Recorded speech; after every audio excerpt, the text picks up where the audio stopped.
В эфире Абхазского телевидения информационный выпуск Амшек Кушара. Здравствуйте. Сегодня в выпуске о медицинском полисе, о льготном обеспечении лекарствами и о многом другом. Президент Абхазии обсудил с министром здравоохранения первоочередные задачи. С целью повышения квалификации в столице проходят семинары для учителей. И вкусно, и весело. Второй фестиваль культуры и быта амшенских армян в Гулрыбском районе. Сегодня Рауль Хаджимба принял министра здравоохранения республики Тамаза Цахнаки. Президент, в частности, интересовался работой, проделанной по вопросу соглашения между Абхазией и Россией о сотрудничестве в области организации обязательного медицинского страхования постоянно проживающих в Абхазии граждан России. О том, на какой стадии находится работа по соглашению по обеспечению лекарственными препаратами льготных категорий граждан, о диспансеризации и другими актуальными вопросами, требующими незамедлительного решения. Подробности встречи в репортаже Налы Ковы. В ряду вопросов, интересовавших президента Рауля Хаджимба, был вопрос, касающийся обязательного медицинского страхования. Соглашение о сотрудничестве в области организации страхования граждан России, постоянно проживающих на территории Абхазии, в системе обязательного медицинского страхования России было подписано 8 августа. Сделано немало. На какой сегодня стадии находятся эти работы со стороны Минздрава, как осуществляются все эти мероприятия, что сделано, какие трудности и на каком этапе мы уже можем сказать о том, что наши граждане могут получить возможности по обязательному медицинскому страхованию. Соглашение предполагает оказание необходимой медицинской помощи гражданам Абхазии в российских клиниках. Соглашение уже ратифицировано парламентом нашей страны. В ноябре текущего года ожидается ратификация документа и российским правительством. В соответствии с этим соглашением в течение 1 месяца мы должны будем открыть пункты выдачи полисов. В рамках этого соглашения мы готовим, второе соглашение по части его реализации с территориальным Краснодарским фондом обязательного медицинского страхования. Мы уже с представителями российского ФОМСа и российского Минздрава обсудили основные позиции по этому соглашению. В ближайшее время мы ожидаем делегацию с Российской Федерации, где мы будем прорабатывать конкретно механизмы реализации данного соглашения. По словам министра здравоохранения, речь идет прежде всего о клиниках Краснодарского края. Однако стоит отметить, что в рамках данного соглашения по закону об ОМС при предъявлении страхового полиса граждане имеют право получать как первичную медико-санитарную, так и специализированную высокотехнологичную помощь в любой клинике России. Тамаз Цахнаки подчеркнул, что при республиканской больнице начнет работать специальная комиссия, которая будет направлять граждан в клиники России именно по тем направлениям, по которым соответствующая помощь не может быть оказана у нас в республике. В наших учреждениях делаем все необходимое и будем стараться улучшить качество оказания медицинской помощи здесь на месте. У нас для этого есть достаточные условия, и прежде всего в республиканской больнице, и по высокотехнологичной медицинской технике. Мы делаем основной акцент сейчас на подготовку кадров, на усовершенствование, и в рамках этой программы мы готовы в ближайшее время подписать соглашение с Российской медицинской академией после дипломного образования, и буквально на следующей неделе мы начинаем выездные курсы усовершенствования для наших специалистов по программе на базе республиканской больницы. На встрече речь шла о соглашении о сотрудничестве в области обеспечения лекарственными препаратами и медицинскими изделиями отдельных категорий граждан России, постоянно проживающих в Абхазии, которое предполагает обеспечение льготных категорий граждан республики как лекарственными препаратами, так и расходными медицинскими материалами. В рамках этого соглашения предполагалось подготовить регистр инвалидов и реестр медикаментов и расходных материалов. Это с нашей стороны.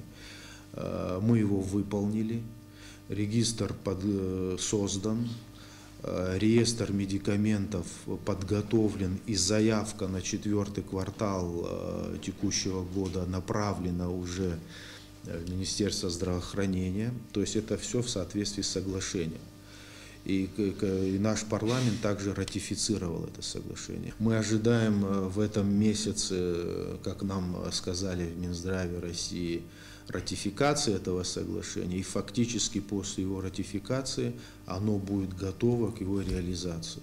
Эти препараты должны идти по назначению для той категории людей, которые обозначены в этих списках. По словам министра здравоохранения, аптечные пункты будут оснащены необходимой оргтехникой и соответствующей информационной программой, которая будет полностью контролировать процедуру выдачи препаратов, их количество, выписки от врача.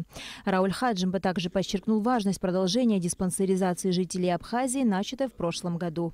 База данных по всем городам и районам должна быть сформирована.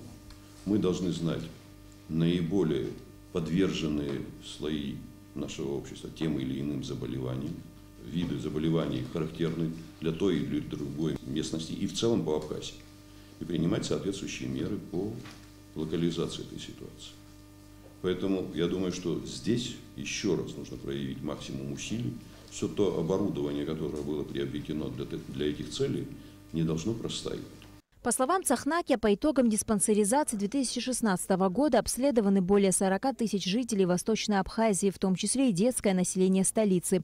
Среди выявленных у граждан Абхазии заболеваний лидируют сердечно-сосудистые, а также болезни органов кровообращения, сахарный диабет и онкологические заболевания. Диспансеризация населения Абхазии продолжается. Что касается дальнейшей программы, то вот сегодня мы начали проведение диспансеризации в Новом Афоне. До конца текущего года мы надеемся завершить в большей степени обследование декретированных категорий жителей Гудаутского района.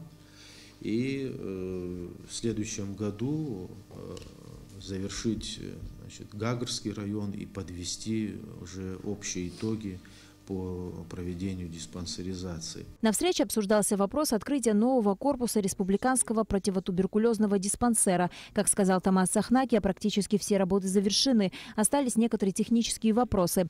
Диспансер будет располагать 140 койками, где будут размещены пациенты, нуждающиеся именно в стационарном лечении. Предусмотрены в том числе детские койки и хирургический корпус. Цахнакия также доложил президенту о том, что в части укомплектованности персонала противотуберкулезного диспансера есть определенные проблемы. Дефицит специалистов в части фтизиатрии. Он добавил, что 2 кадра готовятся к клинической ординатуре. Через год-два они пополнят ряды специалистов в Абхазии. В завершении встречи Рауль Хаджимба подчеркнул, что основной упор должен быть сделан на профилактическую работу. Это соответствующая просветительская работа, это работа всех тех врачей, тех специалистов, которые должны быть нацелены на именно этот этап работы. Это важная составляющая, я думаю, Минздрава. И в целом это касается здоровья нации. Рауль Хаджимба добавил, что оказание соответствующей медицинской помощи тем, кто в ней нуждается, и повышение уровня здравоохранения в стране в целом – это одно из приоритетных направлений развития нашего государства. На Алакове Алексея Гухава, Беслан Джинджоли, Абхазское телевидение. И в продолжение темы. Всеобщая диспансеризация продолжилась в Новом Афоне. С этой целью в город из столицы прибыли 2 мобильных диагностических комплекса и целый ряд медицинских специалистов. Терапевт, кардиолог, хирург, окулист, невролог, стоматолог, гинеколог, лор-врач, специалисты УЗИ и ЭКГ, биохимики. Этап диспансеризации в Новом Афоне планируется провести до 17 ноября, охватив население сел Анхуа и Псырцха. Всего приблизительно 4000 человек. В последний раз диспансеризацию в Новом Афоне проводили 7 лет назад российские специалисты. Но полное обследование, в том числе с использованием флюорографии, жители города не имеют возможности пройти уже около 25 лет. Для этого им приходится выезжать в Сухум. Сейчас флюорографию можно сделать за считанные минуты. Кроме того, есть отлично оснащенная лаборатория, где можно сдать как общие, так и биохимические анализы.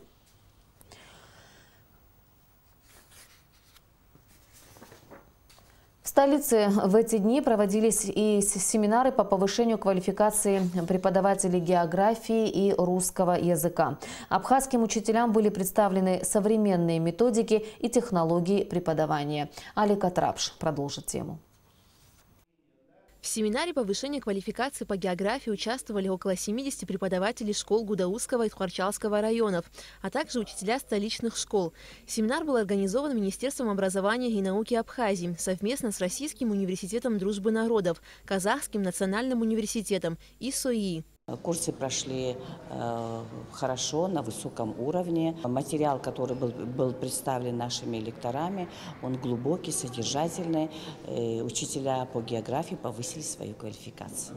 Лекции преподавателям читали ведущие специалисты российских и казахских вузов. Они делились с абхазскими коллегами своими знаниями в области экономической географии. Отдачу мы чувствуем. Первое ощущение, что всем очень интересно. Интересно это потому, что это новое. Педагоги – люди творческие, и они всегда открыты к новым изменениям, новым фактам, новым данным. И я надеюсь, что они это будут активно использовать в своей жизни. В течение 3 дней абхазские учителя с большим интересом слушали лекции, вступали в дискуссии со своими коллегами и отмечали, что подобные семинары необходимо проводить как можно чаще. Эти курсы проводились у нас впервые, и поэтому все, кто присутствовал, все учителя из всех районов Абхазии для себя извлекли очень много нового и интересного, и познавательного. Я надеюсь, что такие курсы будут продолжаться. А в семинаре по повышению квалификации преподавателей русского языка участвовали 80 учителей из всех районов Абхазии. Данный образовательный семинар тоже был организован Министерством образования республики, уже совместно с культурно-деловым центром «Дом Москвы». Уровень преподавателей очень высокий. Семинар, мне кажется, проходит очень интересно. Все очень заинтересованы. И просто до конца, до 6 вечера все на одном дыхании слушают эти лекции. За 2 дня работы они получают знания, так сказать, самые основные, самые передовые во всех направлениях. Спикерами семинара выступили профильные специалисты из Дипломатической академии МИД России, Государственного института русского языка имени Александра Пушкина и другие. Обсуждались актуальные аспекты лексикологии и морфологии современного русского языка, технология работы преподавателей на уроках русского языка и обучение культуры речи в практике преподавания и многое другое. Я узнала много чего нового для себя. Вообще семинар построен так, что он состоит из лекций и практических занятий, то есть те методы, которые преподаватели предлагают нам для использования в школе, они подкрепляются практическими занятиями здесь же в зале. То есть они нам показывают, как мы в дальнейшем должны использовать эти методы с учащимися. Министерство образования и науки Абхазии и в будущем планирует проводить подобные семинары-практикумы для абхазских учителей. Алика Трабш, Ильдар Дамиров, Абхазское телевидение. В селе Цкыбын-Гулырбского района сегодня прошел фестиваль культуры и быта амшенских армян. Песни, танцы, национальные блюда, собранный урожай – все это продемонстрировали жители разных районов Абхазии. В мероприятии приняли участие президент Рауль Хаджимба, вице-президент Виталий Габне, спикер парламента Валерий Кварча, депутаты. Подробности в материале Ренаты Шакая. Шада, алма, хашлама – все эти блюда популярны в Абхазии. Армянская кухня – одна из самых богатых и древних, подаренных миру народами Закавказья. Она славится незабываемым вкусом блюд, приготовленных с подбором самых свежих и полезных продуктов, которые являются залогом знаменитого кавказского долголетия. Это блюда все из национальной кухни, с которой мы, как говорится, попали на абхазскую землю. Сохранились все эти блюда, тыква печеная, но так же, как и у многих национальностей. Очень много зелени употребляли наши амшенцы. И мы постарались принести все то, что нам передали наши бабушки. Тут у нас долма, голубцы, как называется, 3-4 видов. Это сыр с творогом, называется вознат. Это называется у нас дабак, это любая зелень. Исполняется в таком виде. Мы все вместе едины, строим абхазское государство, где каждый гражданин чувствует должен себя достойно, уютно и комфортно. Это наша задача. Гостям предлагали отведать различные блюда, при этом с огромным удовольствием рассказывали о секретах вкусного приготовления традиционных блюд, которые им достались от предков, некогда проживавших в Амшене, прибрежной части Малой Армении, ныне находящейся на территории Турции. Рапам. Это значит тыква, а внутри как плов, со всеми сухофруктами. Плюс еще мед, и абрикос, и чернослив, и рис, естественно, масло, ну, плов с сухофруктами и с медом. Называется. Особый вкус дает то, что он в тыкве, и он как бы как в горшочке. Сам вкус и все соки остаются. Президент Абхазии Рауль Хаджимба посетил все павильоны и отметил, что данный фестиваль только начинает свою историю. Необходимость таких празднеств, где как раз таки люди собираются, говорят о проблемах, показывают свои возможности, которые наработали в течение года. Я думаю, это нужно и нужно продолжать. Это традиционно есть у абхазов, есть традиционно у армян. Люди, живущие в нашей стране, должны тем самым объединять свои усилия. Не только в этих празднествах, но и в труде тоже. В этом году на фестивале культуры и быта амшинских армян по предложению армянской общины был открыт и абхазский павильон. Здесь представлена как абхазская кухня, так и вся продукция местных производителей. Праздник, во-первых, проходит на абхазской земле. И нет никакого разделения, это армянский праздник, русский или абхазский праздник, он общий для всех. Поэтому мы считаем своим долгом принимать участие вместе, так как мы едины. Если вы заметили, павильон Республики Абхазия расположен в центре на амшинском празднике. На празднике представлены работы мастеров прикладного художественного творчества, экспозиция утвари и традиционных предметов быта причерноморских армян. К примеру, предки Мартироса Калайджана, вынужденно покидая родную землю, привезли с собой в Абхазию по тем временам ценные вещи, такие как мельница. Именно эту мельницу продемонстрировали на фестивале. Да, вот эта посуда, что вы видите, это ихняя посуда для бытия. Они это употребляли для себя. Это мельница. Вот наши прадеды вот таким образом делили кукурузную муку. Табак, выращенный в селе Лабра, настоящий экологически чистый продукт. Кроме того, как еще и резко его происходит инструментом, которому более 150 лет. А это должен быть сзади стенка. Стенка должен быть, чтобы ногами, вот, носками оттолкать чуть-чуть. Да. Вот так и режется. Вот оно. Вот так режется.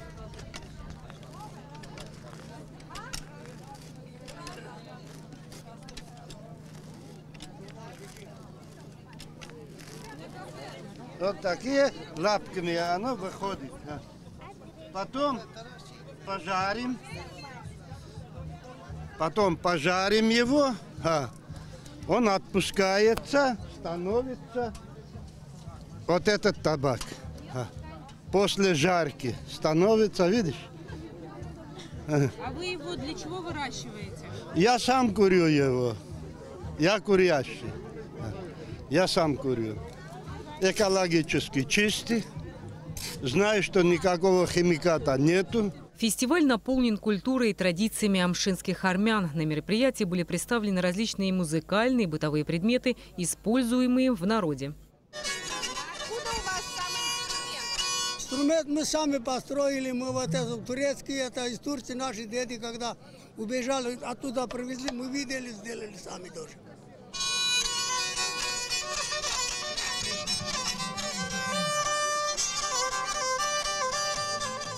Фестиваль культуры и быта амшинских армян завершился праздничным концертом.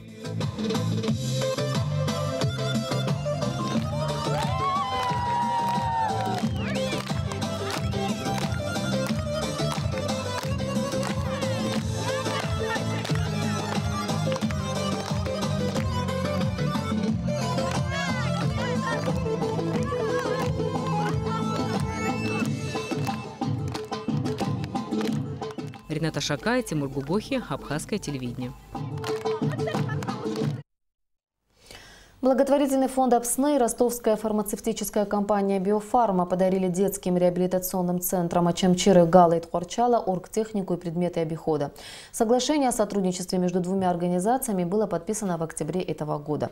О том, какие подарки получили дети, расскажет Сария Смар.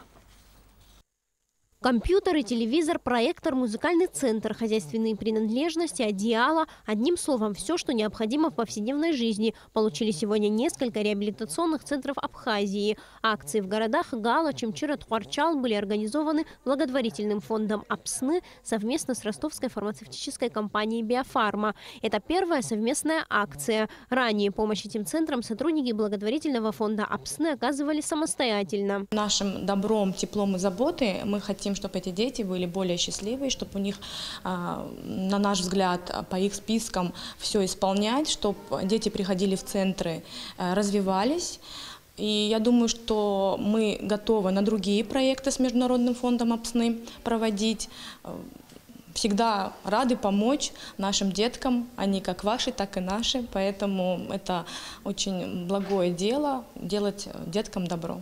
Сегодня на попечении реабилитационного центра в Гале более 100 детей. Ежедневно с ними здесь занимаются опытные врачи и преподаватели. Работники центра с сожалением отмечают, что количество детей с каждым годом увеличивается и возникает необходимость расширения центра. Специалисты говорят, что любая помощь для них бесценна, ведь у центра сегодня нет возможности самостоятельно приобретать все необходимые вещи. Мы очень благодарны фонд Международной организации АПСНы, потому что они уже давно нам поддерживают. Это очень важно для нас и особенно очень важно для детей. Благотворительный фонд АПСНы был создан 3 года назад. По сей день он продолжает оказывать помощь многим организациям, а также малоимущим семьям. К примеру, все оборудование, которое имеется в этом центре, приобретено за счет средств фонда. Компания «Биофарма» не так давно начала проводить благотворительную миссию на территории Абхазии, но уже зарекомендовала себя как надежный партнер и помощник во многих делах.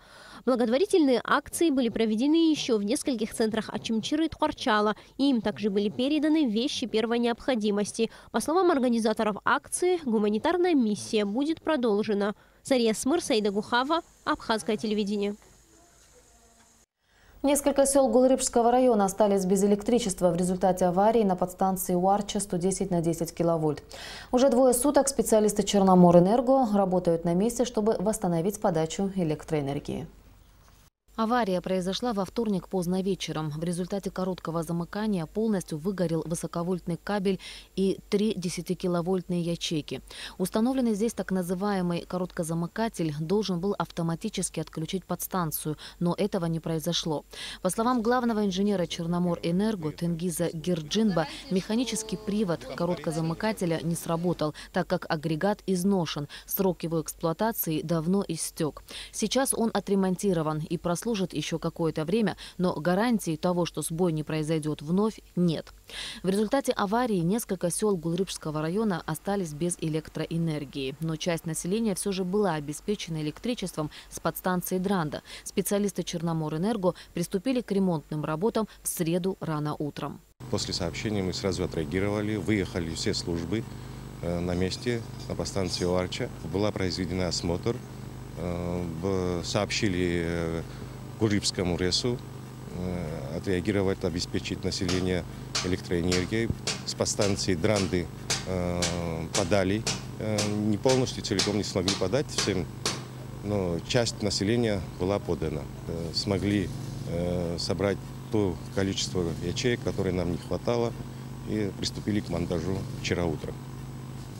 И сегодня продолжается в течение дня, и не успели, просто физически невозможно было успеть.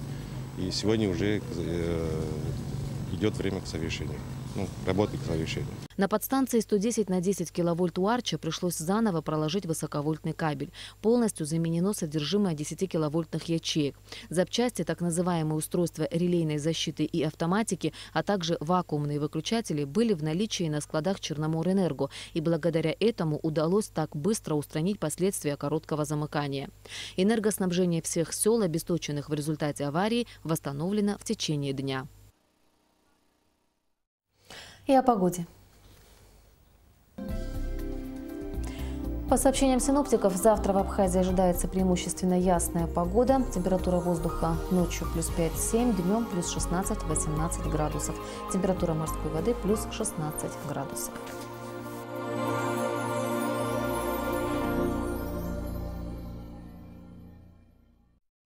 Информационный выпуск завершен. Я прощаюсь с вами. До встречи в эфире.